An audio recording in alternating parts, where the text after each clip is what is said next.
বন্যার প্রকোপ শেষ হতে না হতেই এবার ৮০ কিলোমিটার বেগে দেশের ৯টি অঞ্চলে ঝড়ের আভাস দিয়েছে বাংলাদেশ আবহাওয়া অধিদপ্তর। পাশাপাশি আরও ৬টি অঞ্চলে ৬০ কিলোমিটার বেগে ঝড় হতে পারে বলে জানিয়েছে সংস্থাটি। ইতোমধ্যে বৈরী আবহাওয়ার কারণে গতকাল সন্ধ্যার পরে বঙ্গোপসাগরে ঝড়ের কবলে পড়ে নোয়াখালীর দ্বীপ উপজেলা হাতিয়ায় ৭টি মাছ ধরার ট্রলার ডুবে গেছে। ওই ট্রলারগুলো থেকে ৩০ জন মাঝি মোল্লা ও জেলেকে জীবিত উদ্ধার করা হলেও অনেকে নিখোঁজ রয়েছেন। শনিবার আবহাওয়াবিদ ডক্টর মোহাম্মদ আবুল কালাম মল্লিক দেশের অভ্যন্তরীণ নদীবন্দর সমূহের জন্য দেওয়া আবহাওয়ার পূর্বাভাস অনুযায়ী যশোর, কুষ্টিয়া, খুলনা, বরিশাল, পটুয়াখালী, নোয়াখালী, কুমিল্লা, চট্টগ্রাম ও কক্সবাজারের উপর দিয়ে দক্ষিণ বা দক্ষিণ পূর্ব দিক থেকে ঘন্টায় ৬০ থেকে ৮০ কিলোমিটার বেগে অস্থায়ীভাবে দমকা বা ঝোড়ো হাওয়া সহ বৃষ্টি অথবা বজ্রসহ বৃষ্টি হতে পারে। এ সময় এসব এলাকার নদী বন্দরগুলোকে ২ নম্বর নৌ সতর্ক সংকেত দেখাতে নির্দেশনা দেওয়া হয়েছে। Redmi 13 স্টাইল বানাই দুনিয়া কাঁপায়।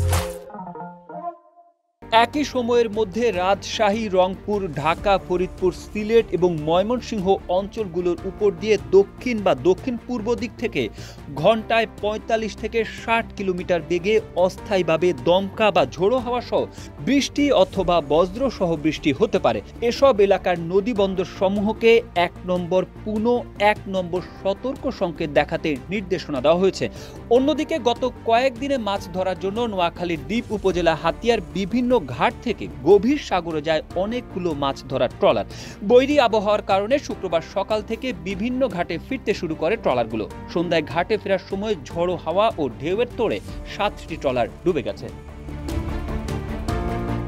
এছাড়াও মৌসুমী বায়ুর প্রভাবে গত ২ দিন ধরে টানা বৃষ্টি হচ্ছে কক্সবাজারে। শুক্রবার বেলা ১২টা পর্যন্ত গত ২৪ ঘন্টায় কক্সবাজারে রেকর্ড পরিমাণ বৃষ্টি হয়েছে। সেখানে এতে পর্যটন নগরী কক্সবাজারে প্রায় ৯০% এলাকা জলাবদ্ধ হয়ে পড়েছে। এছাড়া পানিবন্দী হয়ে পড়েছে টেকনাফ ও উখিয়ায় অন্তত ১০০ গ্রামের মানুষ। শনিবার আবহাওয়া অফিস থেকে জানানো হয়েছে, বরিশাল ও তৎসংলগ্ন এলাকায় অবস্থানরত স্থল নিম্নচাপটি সামান্য উত্তর পশ্চিম দিকে অগ্রসর হয়ে আজ সকাল ৬টায় যশোর ও তৎসংলগ্ন এলাকায় অবস্থান করছিল। এটি আরও উত্তর পশ্চিম দিকে অগ্রসর হতে পারে। এর প্রভাবে উত্তর বঙ্গোপসাগর ও বাংলাদেশের উপকূলীয় এলাকায় গভীর সঞ্চালনশীল মেঘমালা সৃষ্টি অব্যাহত রয়েছে।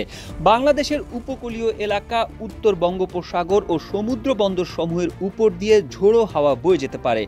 টানা বৃষ্টির কারণে ফেনী, চট্টগ্রাম ও সিলেটের বিভিন্ন জেলায় এবার স্বল্প মেয়াদী বন্যার আশঙ্কার কথা জানিয়েছে পানি উন্নয়ন বোর্ডের বন্যা পূর্বাভাস ও সতর্কীকরণ কেন্দ্র।